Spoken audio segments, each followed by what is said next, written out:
Let's get educated. That's why we're here, to bring you the stories impacting K-12 classrooms and college campuses. It's time for a little education. Hello everyone, I am Katie Petrick, joined as always by David Fiorazzo. David, how's it going today? Great. Well, I'm Hello. about to change that. That's yeah. Yeah, let's get irritated. Because today, a father of a 7-year-old in Canada unleashes some truth bombs on an area school board after he discovers the sexual agenda they are working hard to normalize in the minds of young children. David, this isn't America, this is Canada, but hey, well, it's also North America. North America, as yes. Some might refer to as the West or the Christianized West. Not anymore. I mean, that's what they're referring to. So anyway, this man is from Romania, and we've got a couple videos you will hear an accent, but here's the headline: who's interested in knowing my daughter's sexual orientation? Father unleashes on school board about sexual content in books for 7-year-olds. Before we jump into the story, let's watch the video. Back in March, between March 22nd and April 8th last year, there was a survey called Have Your Say Survey. This was part of the strategic planning that was done. Among people being invited to participate, students in grade 4 to 12. And I quote directly from the survey: "What is your sexual orientation?" Who's interested in knowing the sexual orientation of my daughter? She's in grade 4. She was invited to take part of the survey. Grade 4? I'm not raising my hand because I'm interested. I know the answer to who's interested in the sexual orientation of his daughter. The groomers. And it's the groomers. It's anyone who is a part of the education system who wants to focus on anything but education. Not the people who want to focus on teaching reading, writing, math, history. It's those other people who want to focus on anything else, sexualization, any activism in schools. Social justice activism. Social justice, environmentalism, any of the isms. If they want to focus on the isms, those are your people. It's the cult of DEI. Mm-hmm. So I didn't hear too thick of an accent, and this could be any American father, because again, I guess I realize there's a difference when you say what grade a child is and how old they are, right? It's always like, wow, really? And because we who have been out of school for a long time forget what age you are at a certain grade level. But when you're getting down into 4th grade, right? It's like, okay, this stuff, and it's the DEI. That's why they're asking. They want to know. And the thing is, the book that they're talking about, we're going to talk about this in a moment. First off, the dad's name is David Toder. I think that's how I pronounce it. And he's at his daughter attends the Waterloo Region District, which is Waterloo, Ontario, Canada. And he was there to talk about a book that we'll get to in a moment. But his daughter is 7, but the book that they approved, which is The Bluest Eye by Toni Morrison, is actually approved for the 4th and 5th grade. 7-year-olds are like 2nd grade. So which is even younger. Oh, that's right. Yeah, 4th grade, goodness. you're going, 9, 8, 9, 10 for the 5th grade part, 10, 11. So if you're a 7-year-old, you're probably either 1st to 2nd grader, depending on when your birthday falls, right? So he also was talking, in addition to, who wanting to know the sexual orientation, is specifically, he actually reads a quote that comes from The Bluest Eye. This morning, I accessed a book. I can assure you that this book has been approved and is accessible to my daughter, the one that's 7 years old, by the way. I have accessed this book. I'm going to read you a little passage from this book, because if it's good enough for her to access it, it's good enough to be read over here. And this book is approved according to the Waterloo District School Board for grade 4 to 5 reading level. He could have been an active homosexual, but lacked the courage. Bestiality did not occur to him, and sodomy was quite out of the question, for he did not experience sustained erections and could not endure the thought of somebody else's. And since he was too different to confront homosexuality, and since little boys were insulting, scary, and stubborn, he further limited his interest to little girls. They were usually manageable and frequently seductive. That's The Bluest Eye, a book that my daughter can access. Oh, gosh. You know, I mean, we're not surprised by this, and it has been going on for years. Some of this just comes out now because more parents are saying, wait a minute, if I don't speak up, who's going to speak up? But it's a national best seller. I'm over on Amazon, over 11,000 ratings, and they're like 4 and 5 star ratings for this. So you know how popular this garbage is. But he made it, and this is the point, friends. It's bad enough that some teachers are putting this into the curriculum and they are teaching or asking or encouraging your kids in a certain direction.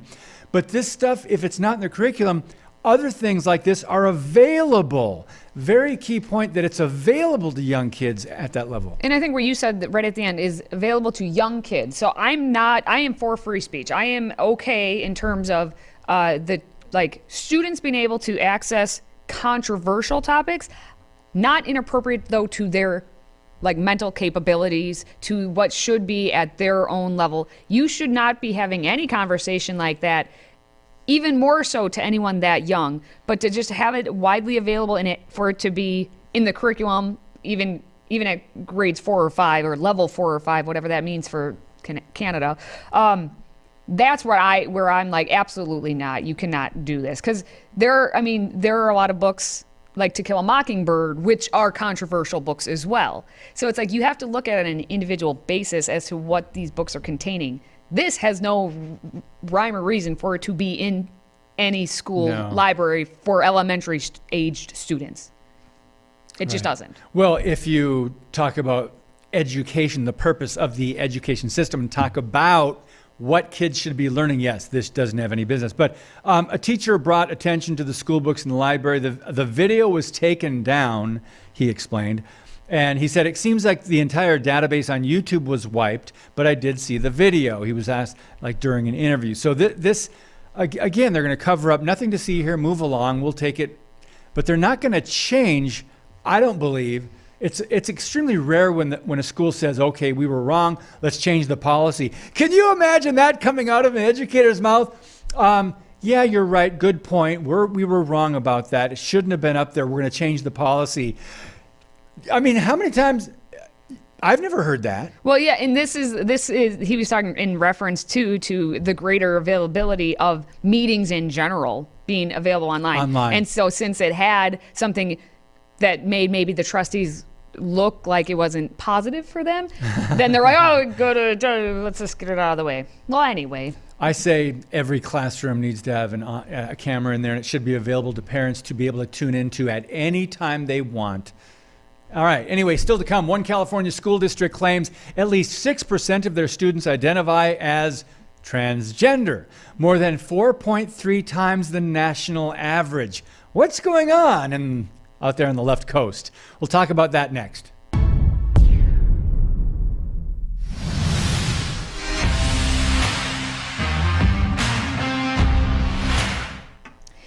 Yep, here we are at the Davis Joint Unified School District in California.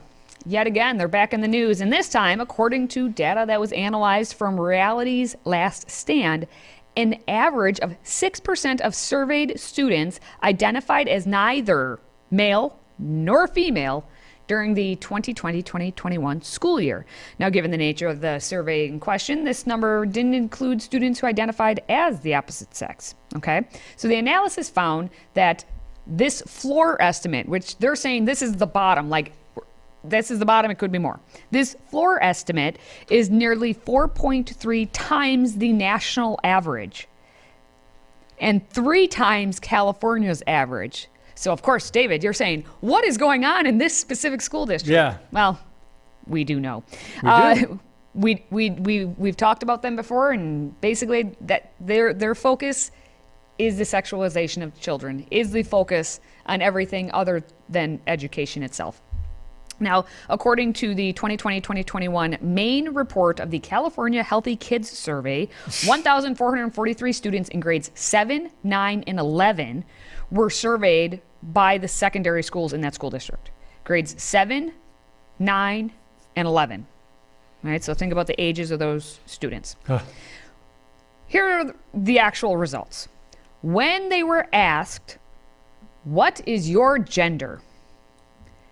You could answer male, you could answer female, you could answer non-binary, or you could, something else. Something else. Isn't that simple enough for non-binary, right? Why? Gosh. Okay. I'm sure the people are gonna have a fit that they didn't include their specific gender that they claim to be a gender, which is not really true.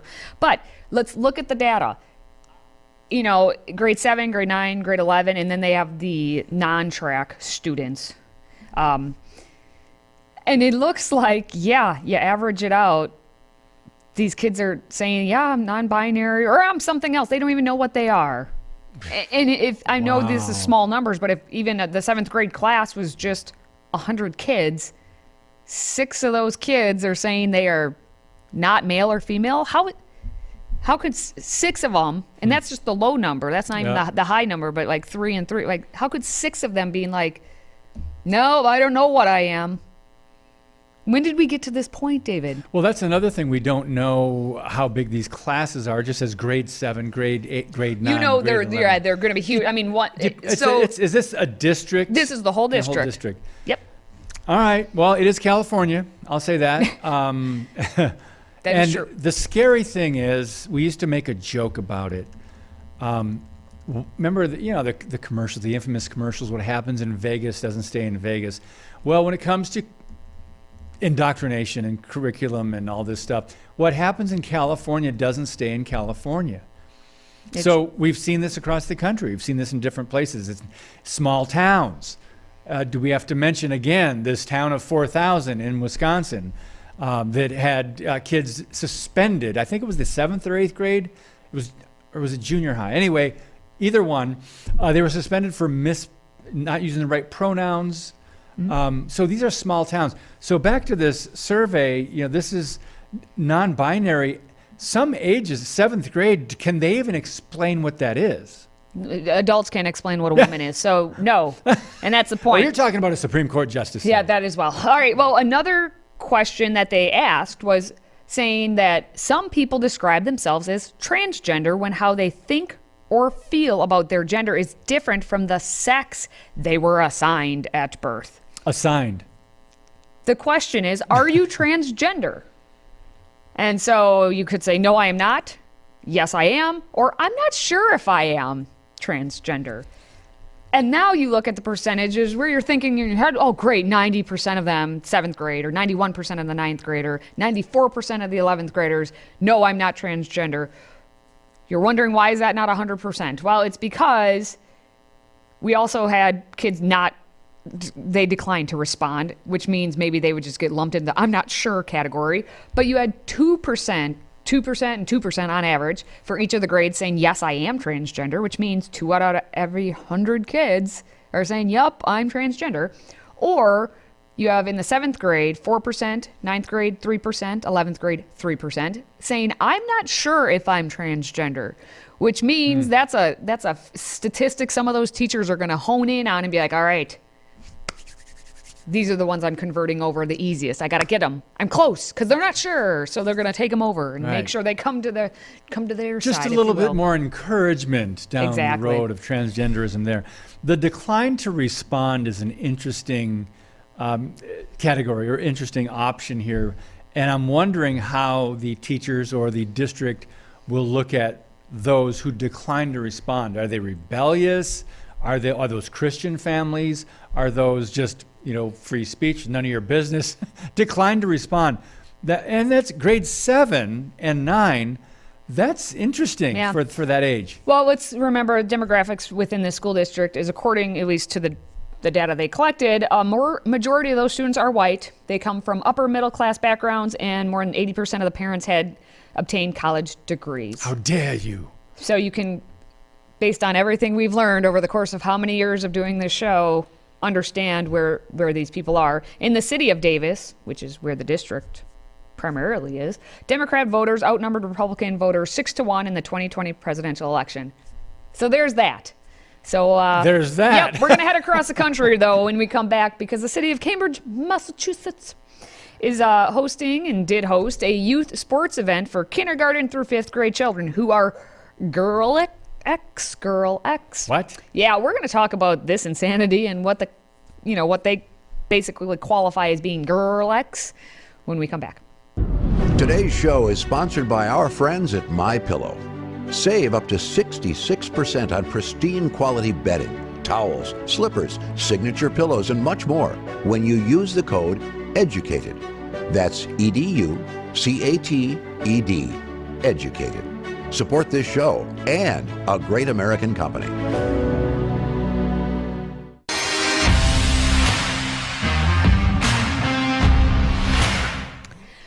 Cambridge, Massachusetts, home to the Harvard. Well, now they are hosting an event, hosted, I guess, at this point, a youth sports event for Girl X. Girl X, not just girls, Girl X. You may have seen X attached to words before, like Latinx, or is it Latinx? I'm not quite sure how to pronounce it. I'm not allowed to pronounce it anyway. So for those of us that aren't up to speed on this, throwing an X around in a word, does that mean X-girl or X-Latin, X-girl? In other words, it used to be a girl, now it's... What does that mean? What is Girl X? Precisely. The city announced that it was going to host, and they did do that. They hosted a free event for elementary school children from kindergarten through 5th grade. And the event was open to Girl X, who want to get involved in local sports. So they specifically for the Girl X, and this can, when they talk about Latinx too, it's kind of this same sort of thing. It's the identification of, not the actual like reality of. So the city defined the word itself, Girl X, as all who identify as girl or with girlhood, which on its own now is this new phrase that's taking hold. Any of these men who are dressing up as women, and specifically girls, men who are dressing up as girls. Not women, but girls? But girls. And they talk about their girlhood. Like that actor man who changed over, and we talked about him, and now he just had surgery on things. He talks about being girlhood, not being womanhood, girlhood. And that's its own, see, it's creeping down. Well, speaking of creeping, that's got its own level of creep. Yes. This is true. Anyway, so the event was open to the Girl X who wanted to get involved. Even if they weren't a girl, they could just have girlhood. And according to the announcement for it, they wrote, "Did you know that Girl X who plays sports are more likely to have better grades, high levels of confidence, and develop the critical skills necessary for success in the workplace?" Get out the shovels. The fun, free event is for families with Girl X. Anyone who identifies as a girl or with girlhood in kindergarten through 5th grade. It's an opportunity for Girl X to explore new sports, learn about existing teams, and enjoy prizes, pizza, games, and hands-on demonstrations. I don't want to know what the hands-on demonstrations were. The event was scheduled to be at the War Memorial Fieldhouse, which I can't even believe we can call anything a war memorial at this point. Wow. It was a rec center near the campus of that one? Harvard. Yeah. It was sponsored by the Cambridge Commission on the Status of Women. Status of women? What does that mean? Exactly. Why is this there's a status of women? Okay, there are women and there are not women. There's the status of women. The Office of the Mayor and the Department of Human Services Programs, of course. And as you know, there was a flyer, as we talked about. Some of the sports were listed that girls got to try. Basketball, cheerleading. Cheerleading, wait. How Okay, go dare ahead. they only have cheerleading on for Girl X? How dare they? Football, hockey, lacrosse, soccer, and softball, among others. Which to me, I'm like, where's baseball? How come I can't play baseball? How come it has to be softball? I carried this argument through when I was in 5th grade, why I had to switch over from playing baseball to be on the girls' softball team. Why couldn't I keep playing baseball? Nowadays, Girl X, I could be like, I'm Girl X, so I get to. If only this was round in my day. I see in sentences very close to each other, Girl X and hockey, and football, they just don't go together. And boy, am I sexist for saying that. But back to that, what they put out, the city of Cambridge put out, one line really is confusing to me. This is open, this sports night for Girl X. open to all those who identify as girls or with girlhood. So if you identify with girlhood, there are some pedophiles and rapists, I'm sure, that identify with girlhood. This is creepy. It's dark. It's how did we get here? And how is this allowed? K through 5th grade. Emphasis on that. This thing going out. Girls K through 5th grade. Oh, and their families are invited to learn about this. Katie, we're reaching new levels, not surprisingly, but new levels of low and depravity. Oh, yes, we're there. Yeah. Now, right, we still have more to come, though, don't you worry, because one of the most prestigious technology universities in the world has developed a video game that teaches players how to stop a white woman from harassing a Muslim on a plane. Yep, we're going to talk about that next. If you have a smartphone, tablet, Roku, or Apple TV, consider downloading the Freedom Project Media app. It's 100% free and includes all of our weekly shows, plus lecture series, archive programs, and award-winning animated videos for families like the Presidential Minute, Battles of America, and Heroes of the West. Don't rely on the social media giants to keep you informed. Simply download the Freedom Project Media app from your app store and allow notifications. And we'll let you know when a new video is ready.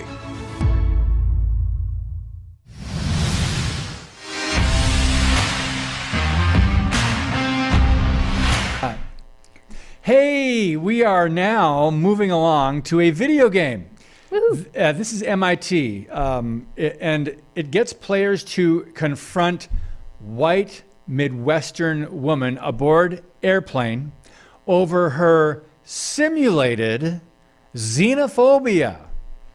Okay, so what is this all about? What's MIT? It's Massachusetts Institute of Technology. Not sure how far that is from Boston Harbor, but anyway.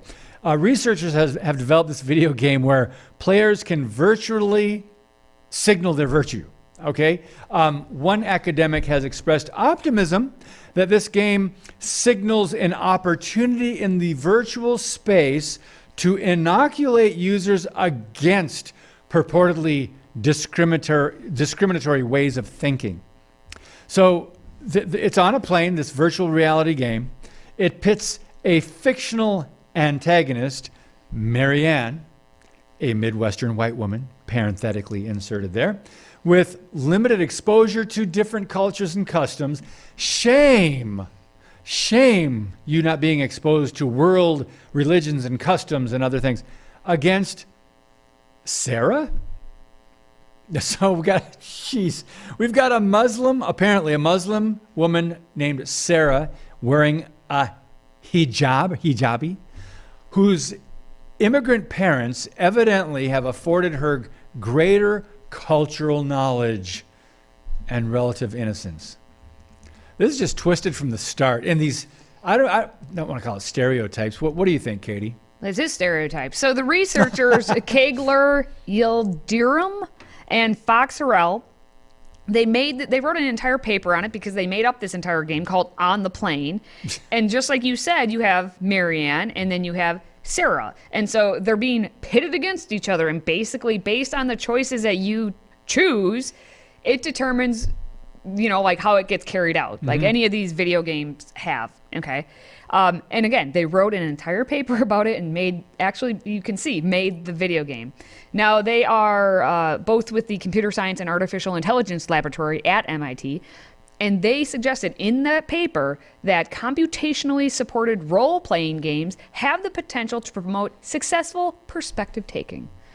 So two very big nerds, I'm going to translate this for common folk, two very big computer nerds decided they wanted to jump in the ring of, hey, we all have to be inclusive. And so they did their best, and they decided to make it an airplane game to see how people can learn about culture and make good choices in a video game. And that's supposed to make the world a better place. Oh, gosh. That's what they're trying to do here. Again, they said that your players can assume either the perspective of Marianne, Sarah, or they also could be the flight attendant, who is more or less, according to this article, a empty vessel and bystander. Okay, so you can be, if you're like, oh, I don't want to take one of the roles, I just don't know, and you just kind of want to listen in and embrace it and really begin to think about it. You can be the empty vessel bystander that is the flight attendant. Empty vessel? That's what it says. Flight empty attendant, vessel. Yes. I won't go into that. Yeah. All right. So basically, you get to pick that, and then again, of course, they're saying, well, Marianne is an in-group member, and that makes Sarah like an out-of-group member. And so it's like, how, based on your choices, how are you going to come out in the end, and how much are you going to learn about how we can be all-inclusive? But it's so stereotypical. Garbage. That's garbage. That's what we get out of MIT, at least, I guess now. Well, at the very end of the article, it talks about just a 2018 paper published in the Journal of Law and Biosciences suggests that virtual reality might hold the key to substantial and feasible bias reduction in the courtroom. And also it says, amid the BLM riots in 2020, a company called Live in Their World began offering a virtual reality bias and incivility training course to various companies whereby employees would put on the perspectives of black and female characters and just throw lesbian in there as well too, and pro-choice and go on down the leftist agenda. But anyway, this thing, virtual reality, yeah, that's going to save a lot of people a lot of time, and it's going to be a good teaching method. I doubt it. Bingo. All right. Well, if you are a fan of the show, please, do what you need to do right now by liking, commenting, and sharing this show. Do what you must do. If you're watching us on social media. Now, for David and myself, thank you for watching. Thank you for listening. And thank you for supporting what we do. Until next time, stay educated.